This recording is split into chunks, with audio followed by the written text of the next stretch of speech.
Hey guys, I am Ibigandscary. I'm bringing you another StarCraft 2 replay, this time featuring in our top right-hand side BabyKnight, our red Protoss, and in the bottom left we've got prOp, TeamprOperty, our blue Zerg. TeamprOperty is in Grandmasters, and BabyKnight, I'm assuming, is in Grandmasters. I know he's like a professional player. He's very well known.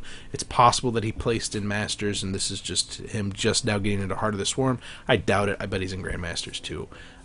This is a Heart of the Swarm match, and we are on Cloud Kingdom. It is a Protoss versus Zerg, so always a good time there. Always. Oh, first Overseer is going to be just shuffling across the first map. We're at the 10 supply mark, but we don't see any money being accumulated just yet. I don't think he's going to be trying for a 10 pool. I think this is going to be progressing down the normal path for TeamprOperty, at least. I really like this placement of the pylon up on the high ground. This is really clever. If you don't do this on this map, you should. You go for the Forge Fast Expand, you place the pylon here so that you can still throw the Forge right here. But the initial scouting drone, when it comes by, doesn't see a pylon being positioned on the low ground, and he thinks he's dealing with a one base or a hidden tech sort of build. And then you come down here and you see the Forge, you suspect you see the pylon up on the high ground, and the Nexus right here, because your initial scouting drone isn't going to get anywhere near this area to actually see that pylon. Super cool play. One of the very subtle things that you can do to play mind games. Speaking of mind games, that probe's just poking around, seeing what sort of shenanigans he can get up to, but seeing the cancel. Cancel on 57 means he was building an Evo chamber, I suspect. So misclick there, canceling it, and then building the spawning pool. That is exactly what happened there. And now the probe is aggressively positioning down here at the natural. Going to try to deny that, going for the patrol. Very nice play there. Still no gas coming out of BabyKnight. He's moving down with 400 minerals in the bank. He's going to be throwing down a Nexus in just a couple of seconds, followed immediately by a Forge, I'm sure. Canceling? Really? It could be because there hasn't been a hatchery just yet. Okay, that's exactly what it was. BabyKnight canceled that hatchery, that Nexus, because he did not see a hatchery down here. He thought he was going to be dealing with a one base all-in Zerg, and if that is indeed the fact, then he needed to get this wall up pronto. He needed to spend that 400 minerals to get this wall up nice and tight with a photon cannon behind it. But he turned his probe around, came back, saw that the hatchery was indeed being constructed. He would not have to worry too much about some early aggression, and because of that, he's going to be feeling very, very happy, because now he can get his Nexus first up. He can get his economy absolutely booming. It's going to be great. We got the Forge, we got the pylon. We're going to have a gateway in between in just a couple of seconds. Not saving up the chrono boost, is spinning it down, constantly producing probes. In fact, the saturation is pretty much top drawer, right where it needs to be, almost 20 for the harvesters. Nexus, gateway with the photon cannon right behind it. I don't know if this is tight. It doesn't look tight. If you highlight it, you can see the two yellow bars not quite touching right here. So I think this might be a little gap. Thank you, probe. That is so nice of you. So yeah, not 100% tight. It looks like that probe is being pulled out just to keep those Zerglings a little bit busy while the photon cannon does indeed finish. And I think that one scouting probe did indeed go down. However, we've got two Nexus up, so the probe production is going to be in just great form. BabyKnight's not going to have to worry about that at all. It is curious that he doesn't have a probe on hold position right here, just in case there was going to be some sort of run by. Obviously, we don't need to worry about that. We got 6 drones on the way, and the third is currently being constructed. BabyKnight with a clutch play. Oh man, that probe almost died making its way down to the third. It looks like it's not long for the world. However, TeamprOperty's third has been scouted. BabyKnight's going to know that he's not going to have to deal with any sort of aggression. Double tapping that gas. What is he going to spin that gas off? He has the Cybernetics core on the production tab currently. Has not tapped his third or his fourth, which is probably the next thing that's going to happen if he's going to be progressing down the more high-tech paths, like a Robo into Colossus, or maybe a Stargate play. Those oracles are absolutely fantastic right now. Regardless, he's going to need more gas for that. If he stays just on 2 geysers, I expect there to be a Robo with maybe a 3-gate or a heavy warp gate or harassment. Only time will tell. Only time will tell. TeamprOperty's saturation down at the natural top drawer, up at the main top drawer. No gas to speak of. Very much starved on the gas, hasn't worked on speed at all. He's going to be very behind on tech if he doesn't start on that very shortly, because TeamprOperty is getting a Stargate as well as 2 extra assimilators. So this is going to get incredibly uncomfortable for TeamprOperty very, very fast if he doesn't start grabbing his gas. There it goes. Double gas with the roaches. Probably going to throw down a Hydralisk Den immediately afterwards and then start working on that lair tech. Or rather, start working on the lair tech, then throw down the Hydralisk Den, because I know the build order. 4 gas total. BabyKnight needs something to spend all that gas on. It looks like the Stargate is going to be the first and foremost place for that gas, and then maybe a handful of extra gas thrown down on the gateways. 1 or 2 extra. Where is this going? Is this okay? Excellent. A little bit of pressure coming out from the form of the mothership core, but I don't expect this to do anything to BabyKnight. He's got such a boom in economy. He's got 10 Zerglings on the way. The creep has connected the natural to the third. He's going to be able to quickly reinforce this area. I do not see BabyKnight being able to do too much. Maybe succeed in taking down a queen, maybe a handful of these drones, but nothing too earth-shattering. Another queen, another handful of Zerglings making their way in there. There goes the Chronosphere, slowing down the queens, allowing the Zerglings to absolutely go to town on them, especially with the mothership core within range. Looks like one of the queens did indeed go down, but another one spawning at the exact right time.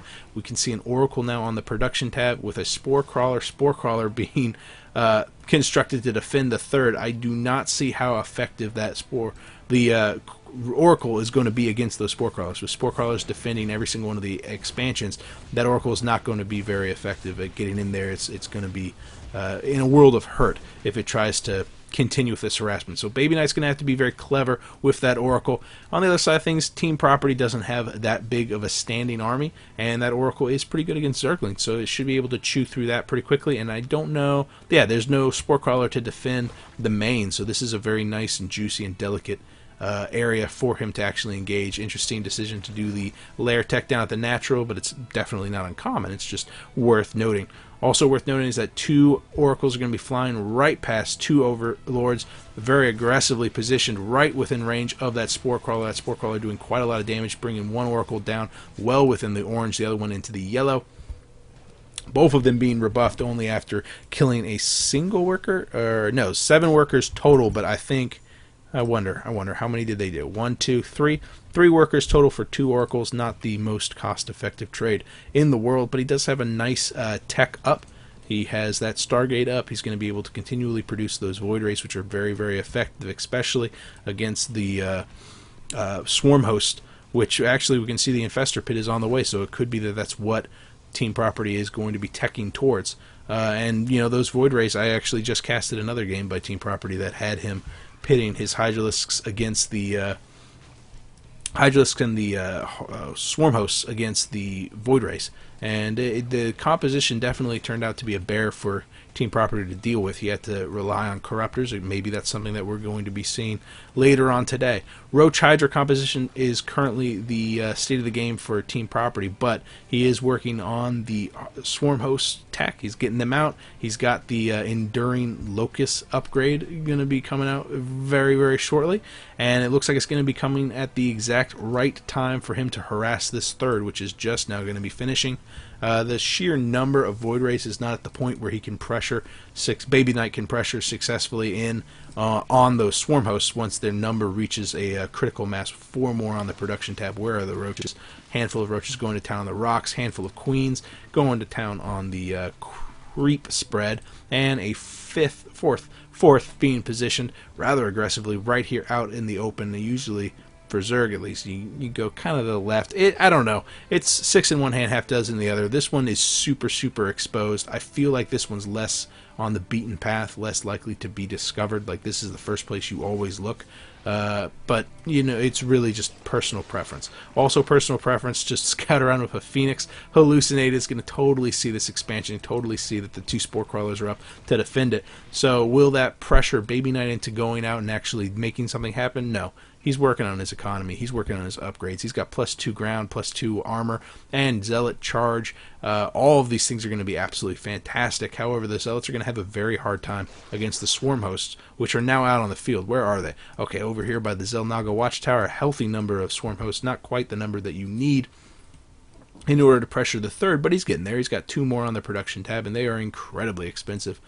Another Spore Crawler. Wow, really just not going overboard on the static defenses, but definitely being defensive in nature. Yeah, that's what I meant to say. Okay, so there goes the swarm hosts, sacrificing quite a lot of them up into the third, and these zealots are going to have a very hard time against them. Really no good and cost-effective way to engage them. Morphing in a couple of Archons, BabyKnight is going to be spending down quite a lot of the excess gas that he's got saved up, but really without a wall of pylons to protect against the swarm hosts, eventually BabyKnight's going to be in a lot of trouble. Eventually he's going to get worn down. Nice decision here to expend just a little bit of energy to keep his third defended, but really the longer BabyKnight waits, the farther and farther ahead TeamprOperty is going to pull. He's up on 4 bases, BabyKnight's on 3. He's got the tech up that he needs, and BabyKnight is struggling right now to max out, even just with zealots. And wow, we got a Spire on the way. Those Corruptors are going to be an incredible help against the Void Rays and the Oracles that we see out in the field right now.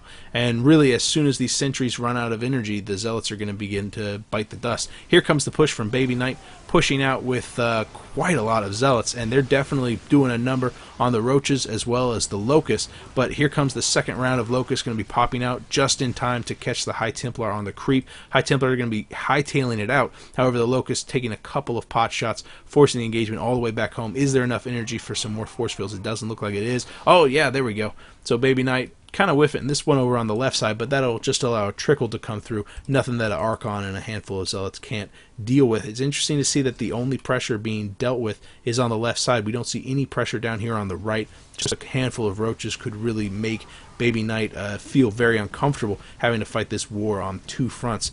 The swarm hosts having to retreat away from the Zealots. Only a handful of steps, though, into the wall of crawl, and we can just see this massive creep spread is really just taking over this entire map. BabyKnight at 150, quickly approaching max, though, but the majority of it are on these Zealots, and these Zealots are going to get absolutely chewed alive by all those Locusts. Definitely not a cost-effective choice, but an ultimately necessary one. He needs that Archon Zealot composition. He just doesn't have a lot of the Archons. He doesn't have a lot of the splash damage that's going to allow him to engage this sort of fight successfully. Chain storms going down on the Locusts, really chewing them alive, but really he needs the storms to go down on the swarm hosts. He needs these prismatically aligned Void Rays to do extra damage to those swarm hosts. Wow, so many different storms. The Void Rays, though, overextending themselves way over all the static defenses. 4 Spore Crawlers going to town, all that. TeamprOperty at 200 over 200. BabyKnight barely over 100. And again, a massive warp in. This time switching it up into Stalkers with Blink. Those Stalkers will allow him to blink down on top of the swarm hosts, but only if he knows exactly where they are. And also, I guess it will allow him to kind of ignore the Locust. It'll kind of allow him to kite around them, but ultimately this is not something that is going to allow him to win the next direct engagement. He needs AoE, he needs map controlling features, and Stalkers are not map controlling units. They're map abusing units. They're units that allow him to jump up and down ramps and kite away from forces such as this, but ultimately he needs to be able to get in there and actually start doing damage to the swarm hosts.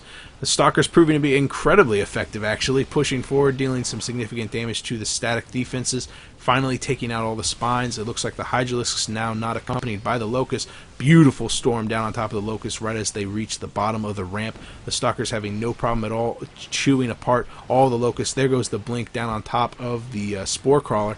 And even though the sheer number of Stalkers has definitely been diminished, we don't have any Immortals, we don't have any Archons mixed in with this. This is surprisingly effective. I guess he's just grasping at straws, man. He's don't go air versus or ground. No, because it's kind of effective, man. Those Void Rays are very good if you can get in there and actually start doing damage to these guys. They're armored, they take extra damage from that armor, and it only takes a handful of seconds for a single Void Ray to decimate a single swarm host. That being said, I really do agree that you need to have some sort of meat shield to protect your air force, make it so they can't get outflanked by those Hydralisks, because those Hydralisks are very, very effective whenever they're left to fend for themselves against against all those air people. If they can get underneath the air army, no matter how many Void Rays you've got, they're going to get chewed alive. And unfortunately, Zerg does have one of the best flying units in the game. Those Corruptors are absolutely unstoppable if they're allowed to get up the sheer number of Corruptors necessary to do the job. All things considered, I like this unit composition. I feel like it's really working for BabyKnight. It's definitely cost effective. It's just, man, when you get up to this number of swarm hosts, there's really not a lot you can do besides hope and pray that eventually you're going to fight your way through this massive meat shield and deal with the wave after wave of locusts. Finally, the Stalkers have arrived to get right on top of the swarm host, but there is no detection here. The Stalkers won't be able to engage them and will have to retreat in the wake of another massive wave.